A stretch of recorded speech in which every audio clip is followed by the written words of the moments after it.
네, 안녕하세요. 11월의 마지막 날 해외 주식 슈퍼스타 이혜수입니다. 다우 3만 시대 코스피 2600 시대를 열면서 뚜렷한 위험자산 선호 심리의 신호탄을 터뜨린 지난주였는데요. 오늘도 믿고 듣는 한 분과 함께 해보도록 하겠습니다. 유한타증권 글로벌 인베스트먼트 유동원 본부장 나와주셨습니다. 어서 오세요. 안녕하십니까? 네, 날씨가 지난주보다 더 추워졌습니다. 점점 네, 더 그러게요. 추워지고 있는데요. 근데 시장은 한 주 동안 또 불을 뿜었습니다. 네. 워낙 또 긍정적으로 시장을 보시는 본부장님한테는 놀라운 일이 좀 아니었을 것 같은데 지금 이 구간에서도 매수 전략 유효할까요? 네, 짚어보죠. 지지난주 증시는 방향성이 뚜렷하지 않았었는데 지난주에는 확실하게 방향성을 보여줬었습니다. 짧은 한 주였죠. 추수감사절이 네. 포함이 됐었기 때문에 그랬는데도 불구하고 미증시는 큰 폭의 상승을 보였는데요.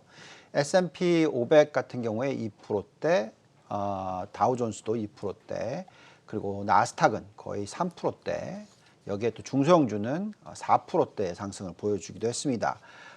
전체적으로 보시면 올해 연초 대비해서 다우존스만 제외하면 나머지 세 개 지수 S&P 500, 나스닥 그리고 스몰캡 다 두 자릿수의 상승을 보여주는 그런 구간이 나타나고 있습니다. 그런데 최근에는 이제 이렇게 이 경기는 아직 회복하지 못했는데 주가만 올라가니까 이게 과열이 아닌가라는 질문들을 많이 하시게 됩니다. 어떻게 보면 당연하겠죠. 그리고 또 이 과열 부분에 있어서는 우리가 공포와 탐욕 지수라는 것을 보죠. 근데 지금 한번 보시면은 네, 이제는 92까지 올라와 있습니다. 저 지수가 80 이상으로 올랐으면 차익 실현을 하셔도 된다, 내지 좀 매도 관점에서 들여다봐야 된다, 뭐 이런 얘기를 과거에 많이 해드렸었어요. 네. 그렇기 때문에 지금 벌써 92까지 올라왔기 때문에 이제부터는 좀 차익 실현을 해야 되는 게 아닌가라는 질문들을 많이 하십니다. 자, 그런데 여기 보시면 아까 차트에도 잠깐 나왔었는데 2019년 10월부터 2020년 2월 이때도 90 뭐 거의 100 근처까지 계속 올라왔다 내려갔다 하면서 그랬네요. 유지가 되는 그런 구간이 있었어요. 근데 이 구간의 증시를 보면 정말 많이 올랐습니다. 얼마나 올랐냐면 나스닥 같은 경우에는 자그마치 28%나 상승을 했고요. 또 S&P도 거의 19% 정도 상승하는 모습을 보여줬었습니다. 자, 이렇게 이 탐욕 구간에 들어가 있었고 과열이라는 징조가 나왔는데도 불구하고 자그마치 4개월 이상 5개월 가까이 지수는 저렇게 또 추가적으로 상승하는 모습을 보여줬다는 거죠. 자, 그 이유는 아무래도 이제 연말 랠리라고 해서 또 연말 랠리, 연초 랠리라고 해서 유동성이 아주 풍부할 경우에는 시장이 상승을 할 수 있는 그런 여건이 됩니다. 미 연준의 기준금리를 한번 보시면은 그때도 작년이죠. 작년 하반기에 보시면은 금리를 세 차례나 내렸었어요. 그렇다 보니까 이제 연말로 들어가면서 유동성이 풍부하니까 시장이 큰 폭의 상승을 했죠. 근데 지금 보시면은 코로나19 때문에도 그렇지만 어쨌든 미 연준이 금리를 1.5%포인트나 낮췄습니다. 그렇죠? 그렇기 때문에 이제 이번에 이 겨울철에 들어가면서 물론 코로나19가 있습니다만 산타 랠리라든지 연초 랠리라든지 이런 부분들이 가능할 수도 있다라는 거죠. 그렇기 때문에 지금은 차익 실현을 하기보다는 오히려 앞으로 한 4개월 내지 5개월 동안에 추가적인 상승이 일어날 수 있다라는 쪽에 더 많이 비중을 두셔야 된다라고 말씀을 드리겠고요. 다만 오늘같이 좀 조정을 받는 날, 지금 선물을 보시면 좀 조정을 받고 있거든요. 자, 이런 날 매수를 하시는 전략 정도. 그러니까 차익 실현보다는 어쨌든 좀 빠지는 날에 매수를 하는 차원에서 앞으로 약 한 5개월을 들여다보시는 게 맞지 않나라고 말씀드립니다. 네, 알겠습니다. 자, 그러면은 이렇게 언급해 주신 대로 탐욕 구간이 5개월 동안 좀 추가로 더 이어질 가능성에 대해서는 어떻게 보세요? 네. 자, 그 부분이 사실 다시 말씀을 드리지만 금리 인하 또는 유동성 부여와 연결이 된다라는 거죠. 그래서 지난주에도 말씀을 드렸지만 아주 팽팽하게 늘려져 있는 고무줄을 밑으로 당겨봤자 다시 올라간다라는 거죠. 그만큼 유동성이 풍부하다라는 말씀을 드리겠고 그렇기 때문에 시장은 과열인 것 같이 보이지만 그래도 계속 상승을 할 수 있는 여건이 될 수 있다라고 말씀을 드릴게요. 자, 그러면 유동성이 도대체 얼마나 부여되고 있는지 부분에 있어서 또 다시 짚어봐야 되겠죠.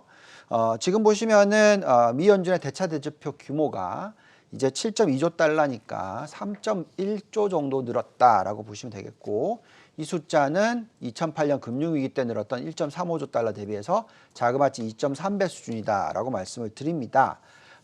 또한 지금 우리가 들여다보는 이제 M1 증가율이나 M2 증가율을 보시면 네. 계속 올라가고 있어요. M1 증가율이 자그마치 46%가 나오고 있고요. M2 증가율은 지난주에 이어서 지지난주에 이어서 지난주도 또다시 25.3% 늘어나는 모습 보여주고 있습니다. 자, 이렇다 보니까 우리가 전에도 짚어드렸지만 립 모델이라고 해서 적정한 PBR을 어떻게 계산을 하냐면 이 ROE 나누기 금리 또 플러스 M2 증가율 이걸 가지고 M2 증가율이 높으면 높을수록 PBR이 높아져야 된다라고 여러 번 설명을 해드렸어요. 네. 근데 지금 아까 말씀드렸듯이 M2 증가율이 자그마치 25.3%나 된다라고 말씀드렸으니까 당연히 PBR이 점점 올라가야 되는 그런 구간에 있다라고 말씀을 드립니다. 또한 ROE도 내년에 아주 큰 폭으로 상승할 거다고 예상이 되거든요. 그만큼 이익 증가율이 내년에는 되돌아올 거다라고 생각이 들기 때문에 ROE도 올라가고 금리도 계속 낮게 유지되고 여기에 M2 증가율도 높게 상승을 하니까 당연히 시장은 추가적으로 상승할 수 있는데, 여기 지금 도표가 나왔는데 그렇다면 앞으로 한 6개월에서 12개월 동안 어느 정도 올라갈 수 있느냐라는 부분을 다시 짚어보면 여기에 나와 있듯이 적어도 15% 정도, 그러니까 S&P가 한 4,200 수준까지 또 나스닥은 14,000 이상까지 상승할 수 있는 그런 여건이 만들어지고 있다라는 말씀을 드리겠습니다. 또한 지금 경기 회복 부분에 있어서도 우리가 좀 기대를 가져보아야 되는데, 이렇게 유동성을 푸는 것이 실물 경제랑 이어지지 않는다면 걱정을 해야 되지만, 이렇게 유동성을 풀기 때문에 실물 경제랑 이어진다면 지수가 더 올라갈 수 있다는 거죠. 근데 그 실물 경제가 괜찮아질 거라는 부분은 여신 증가율에서 나옵니다. 그런데 지금 미 상업은행의 여신 증가율을 보시면 조금 떨어지긴 했습니다만 계속적으로 8.6%대 이상에서 유지가 되고 있다는 것은 그만큼 또 경기 회복도 일어날 수 있기 때문에 지금은 경제 성장률이 마이너스에서 회복하는 구간으로 넘어갈 거다라는 예상을 하신다면 시장은 더 상승할 수 있다라고 말씀드리겠습니다. 네, 그럼 이렇게 M2 증가율도 높아지고 ROE도 높아지고 금리는 낮아짐에 따라서 지금 걱정할 게 없어 보이는데, 지난 시간에도 유동성 함정에 빠질 우려는 좀 제한적일 거다라고 언급을 주셨거든요. 그럼 여전히 현재도 그 전망 유효하신가요? 네, 자, 유동성 함정에 빠지는 부분에 있어서는 제가 판단하기에는 계속적으로 아까 여신 증가율이 일어나고 있기 때문에 그러지는 않을 거다라고 생각이 듭니다. 지금 또한 달러의 추세를 놓고 좀 얘기를 하고 싶은데요. 달러 전망을 좀 해드릴게요. 지금 보시면 이제 달러 인덱스의 움직임을 보시면은 지금 드디어 92가 깨졌어요. 그래서 이 숫자가 이제 91.77까지도 내려왔는데, 최근으로 놓고 보시면은 지금 달러가 연초 대비해서 거의 한 10% 정도 평가절하가 됐습니다. 자, 이렇게 달러가 지금 계속적으로 그럼 더 하락할 거냐 하는 부분에 있어서는 과거 1998년에 아시아 금융위기가 터졌을 때도 약 한 10% 정도 절하가 된 적이 있었지만, 좀 길게 보시면 저기 왼쪽 끝에 보시면은 절하된 적이 있었지만, 길게 보시면은 닷컴 버블 그리고 닷컴 버블 이후까지도 급등을 하면서 90대 초반에서 자그마치 120까지 올라간 적도 있었어요. 자, 그래서 지금 현재는 아마도 달러가 추가적으로 계속 하락하기보다는 안정을 찾을 거다라고 생각을 하는데요. 그 가장 큰 이유는 지금 현재 은행권의 펀더멘털이 튼튼하기 때문에 그렇다라고 말씀을 드리겠습니다.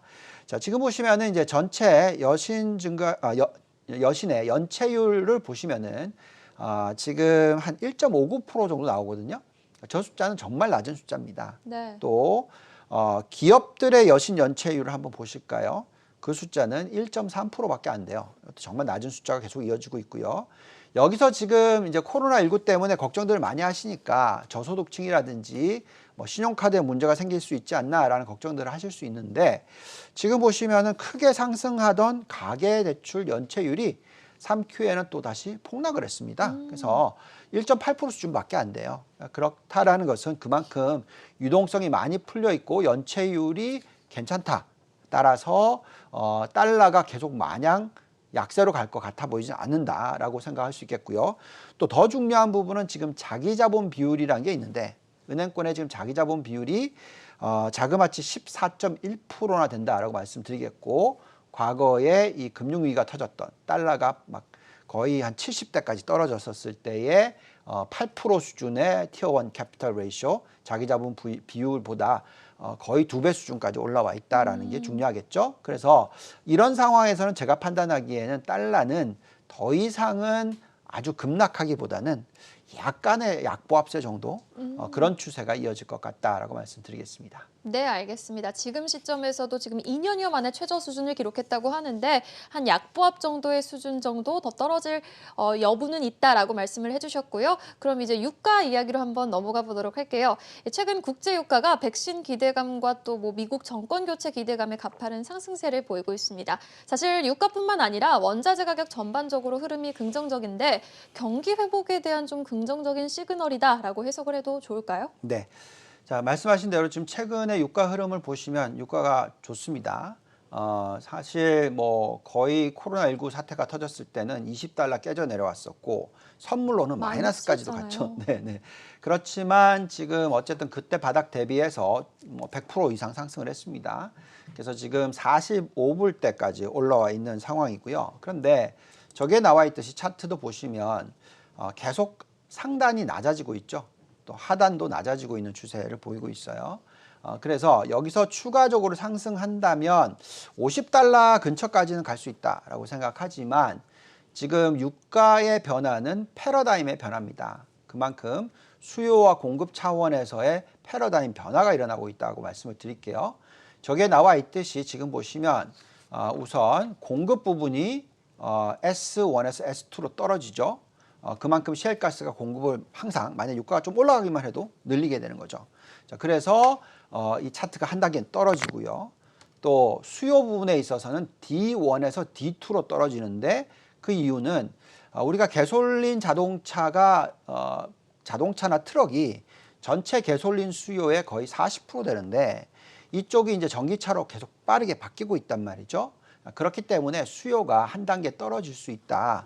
이 부분을 감안하면 결국은 유가의 이 적정 가치는 P1에서 P2로 떨어진다라는 겁니다. 그래서 이런 부분을 감안한다면 유가는 아주 급등을 한다기보다는 이제부터는 좀 안정적인 모습을 보여줄 거다라고 생각이 듭니다.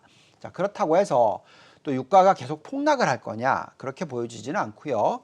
그 이유는 지금 이 셰일가스 석유 공급 차트 한번 보시면은 다시 급격하게 2020년 초처럼 올라가지는 못하죠. 그렇기 때문에 공급 부분도 어느 정도 안정적일 거다라고 생각이 들고요. 또 미국의 석유 리그 카운트라고 해서 이게 이제 높아지면 높아질수록 석유를 많이 생산하니까 문제가 되는데 저게 보듯이 올해 3월 달에 폭락을 하고 나서 지금 올라가고는 있으나 계속 낮게 유지가 된다라고 말씀드립니다. 자, 그렇다 보니까 유가는 앞으로 어떤 박스권에 유지가 되지 않을까라는 생각이 듭니다. 네, 유가는 또 이렇고요. 그리고 인플레이션에 대해서 한번 여쭤보고 싶어요. 인플레이션 시대는 향후 지속될 가능성이 있을까요? 어떻게 보세요, 이 부분은? 네. 자, 많은 분들이 이제 인플레이션이 복귀하는 게 아니냐라는 얘기를 합니다. 자, 그래서 금리도 올라갈 거고 따라서 이제 성장주에서 가치주로 넘어가야 되고 뭐 이런 얘기들을 상당히 많이 하시는데 제가 보기에는 그건 조금 섣부르다라고 말씀을 드립니다. 물론 어느 정도의 가치주 투자는 필요하다고 생각을 하지만 아직까지는 성장주 비중이 훨씬 더 커야 된다라고 말씀을 드릴게요. 자, 그 이유는 여기 보시면 미국 인플레이션 추이 보시죠. 저게 전달 대비해서 숫자들인데 계속해서 지난 거의 3개월 동안 계속해서 하락해서 이제는 지난달에는 거의 인플레이션이 없다. 전달 대비해서 상승을 못했다라는 숫자가 나옵니다. 뭐 작년 동기 대비해서 보더라도 보시면은 1.4%가 고점이었고 다시 떨어지고 있는 그런 추세가 나오고 있어요. 자, 결국은 제가 판단할 때는 이 CRB라고 해서 이 원자재를 추종하는 전체 인덱스 CRB 인덱스가 있는데요. 이 숫자의 추세를 한번 보면은 과거에 2008년에 이 산업재 버블이 일어나고 폭락을 했었을 때의 저점보다도 지금은 더 내려와 있어요. 그렇기 때문에 아주 낮은 수준의 원자재 가격이기 때문에 조금은 올라갈 수 있으나 추가적으로 아주 많이 올라가기는 좀 무리가 있다라고 생각이 듭니다. 여기에 계속적으로 지금 유동성이 굉장히 풍부하고 있기 때문에 지금은 어떻게 보면 이제 붐버스트 사이클이라고 해서 우리가 얘기하는 지금 현재는 골디락스 구간이라고 얘기를 합니다. 그게 무슨 얘기냐면 경제는 안정적으로 회복을 하는데 물가는 안 올라가는.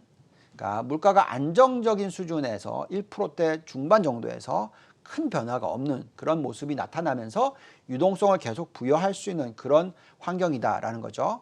자, 이런 부분은 어디서 우리가 확인할 수가 있냐면 10년에서 2년 장단기 금리차를 보시면 되는데 미국의 국채의 10년짜리와 2년짜리의 차이입니다.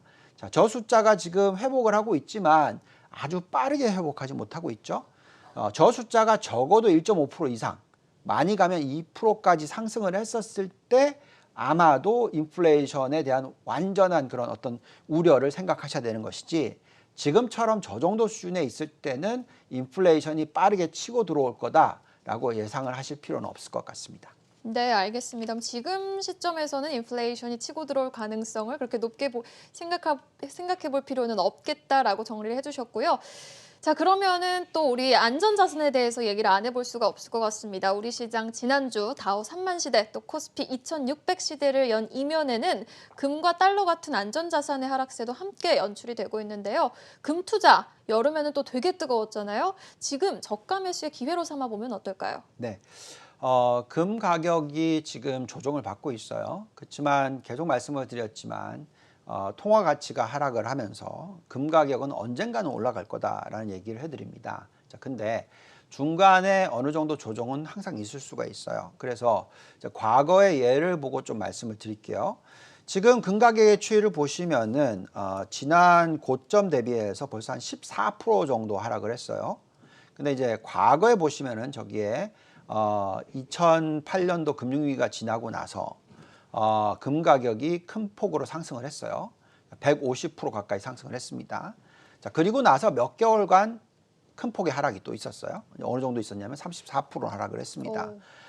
그렇지만 또 다시 상승을 해서 그 다음에 상승은 더 가파르게 올라갔죠. 절대 우상향은 없네요. 네, 180%나 상승을 했는데 네. 중간에 쉬어간다라는 거죠. 그래서 지금 보시면은 몇 년 전에 바닥 대비해서 올해 연초까지 금이 자그마치 90%나 급등을 했어요. 뭐 낮은 숫자부터 시작했으니까 이 금액 기준으로 보면 더 많이 올랐겠죠. 달러 기준으로 보면 훨씬 더 많이 올랐겠지만 퍼센트지는 좀 낮습니다. 그렇지만 어쨌든 저렇게 90%나 상승을 했기 때문에 약간의 되돌림은 있어야죠. 근데 지금 고점 대비해서 한 14% 하락을 했는데 저게 추가로 더 내려간다면 20%까지도 하락할 수는 있을 것 같아요, 총. 그러면 여기서 추가적으로 한 1600대 중반, 1700대까지도 하락할 수 있습니다. 단기적으로는 그럴 수 있습니다. 그런데 만약에 정말 그런 현상이 일어나 준다면 정말 감사해야 됩니다. 왜냐하면 그 이후에 다시 상승이 일어났을 때 훨씬 더 가파르고 더 많이 올라갈 것 같다라고 판단이 들기 때문에 그렇습니다. 자, 그 이유는 계속 말씀을 드리지만 금 가격은 이 유동성 부여와 또 이 재정 환경이라든지 또 통화 환경이라든지 이런 것에 영향을 많이 받아요. 왜냐하면 이 대체 자산이기 때문에 그렇습니다. 그래서 앞으로는 지금 재정이 위기에 처할 수도 있다라는 우려가 있잖아요. 또 통화는 정말 많이 풀어놨기 때문에 실질적으로 금의 가치가 올라갈 가능성이 충분히 있습니다. 그래서 지금은 단기적으로 너무 많이 올라서 좀 쉬어가는 구간, 그리고 나서 아주 큰 상승이 있을 수 있으니까 늦어도 다시 매수하는 타이밍은 내년 상반기 중에는 다시 매수하자. 지금은 좀 쉬어갈 테니까 금은 조금 비중을 좀 줄여놓는 것도 나쁘진 않다라고 말씀드리겠습니다. 그러니까 지금 시점에서 조금 더 빠질 여력이 있으니 조금 더 기다렸다가 매수를 해보자라는 말씀으로 한번 정리를 해볼 테고요.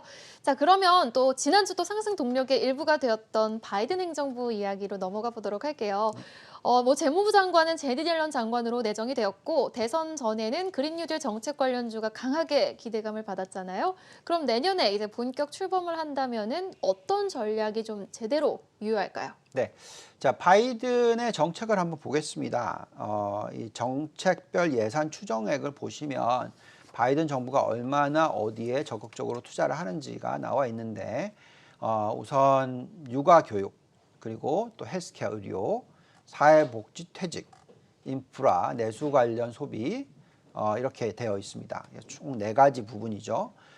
육아교육 부분은 뭐 실질적으로 업종을 찾기는 좀 어렵고요.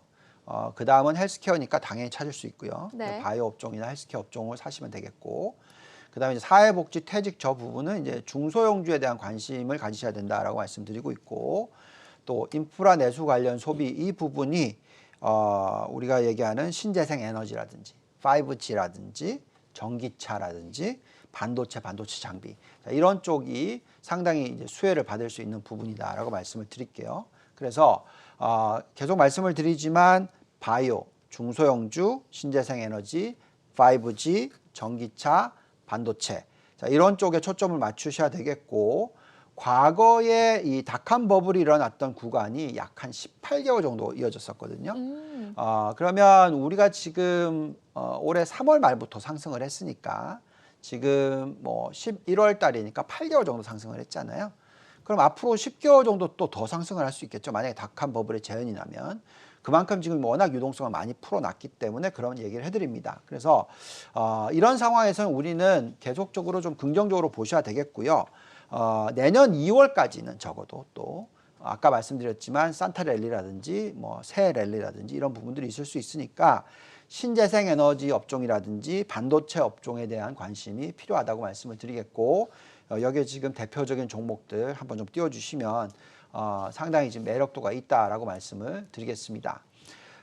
그리고 종목이나 ETF를 투자를 한다면 도대체 어디에 투자를 해야 될까 하는 부분에 있어서 간략하게 한번 보시면은요.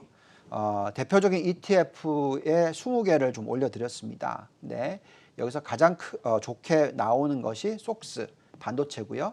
그 다음에 로미 IT 쪽, IBB가 바이오, PBD가 신재생 에너지, 텐이 태양광, 그 다음에 XLB가 헬스케어, ICLN이 신재생 에너지, FBT가 바이오, USMB가 저변동성, 그 다음에 또 10번도 신재생 에너지 쪽이 되겠습니다. 그 다음에 11위부터 20위도 쭉 보시면 대부분 비슷한데 여기서 추가적으로 들어오는 게 18등인 UGE가 소비, 그 다음에 또 20등인 IWN이 중소형 가치주, 자, 이런 쪽으로 관심을 가지실 필요가 있다라고 말씀을 드리겠고요. 그 다음은 종목을 20개를 한번 볼게요. 종목을 보시면은 리티아 모터스 지난주에도 짚어드렸고 한 달 전부터 계속 짚어드렸고, 로스라든지 퀄컴, 에질런트 테크놀로지, 테러다인, 다초 뉴에너지, 컴스코프 홀딩스 등등 보시면은 이 내수 관련된 쪽, 또 반도체 쪽, 바이오 쪽, 5G 쪽 뭐 이런 쪽이 쭉 올라옵니다. 그 다음에 11등부터 20등을 보더라도 보시면 내수 관련주들도 올라오고 또 전기차도 올라오고요. 그 다음에 반도체 장비 쪽, 그리고 5G 쪽, 이런 등등의 또 전기차 테슬라도 올라오네요. 그래서 이렇게 20개 종목들을 보시면서 어쨌든 아직까지는 성장 대표주들이 더 많이 올라갈 거다라고 생각하시면서 투자 임하시면 좋겠습니다. 네, 닷컴 버블 때를 생각하면 아직도 한 10개월 정도 상승 여력이 남아있다. 그중에서는 반도체, IT, 바이오, 신재생 업종에 좀 주목을 해보자라고 정리를 해주셨습니다. 자, 본부장님과는 여기서 인사드릴게요. 지금까지 유한타증권 글로벌 인베스트먼트 유동원 본부장이었습니다. 오늘 말씀 고맙습니다. 감사합니다.